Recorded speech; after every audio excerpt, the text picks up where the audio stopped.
चलिए दोस्तों, मैं मनोना धाम मंदिर आई हूँ और चलिए आप सभी दर्शन कर लीजिए। दिखाती हूँ मैं पीछे कैमरा करके। देखिए यही है मनोना धाम मंदिर, आप सभी दर्शन कर लीजिए। और चलिए मैं अंदर जाके दिखाती हूँ।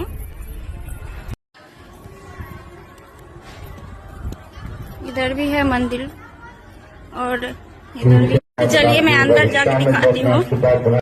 देखिए ये है बाबा, दर्शन कर लीजिए आप सब भी।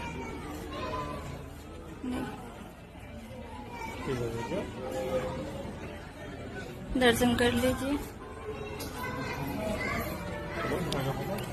देखिए मंदिर यही है और मैं दिखाती हूँ। इधर धूप बहुत है, देखिए दर्शन कर लीजिए आप सभी मनोना धाम बाबा।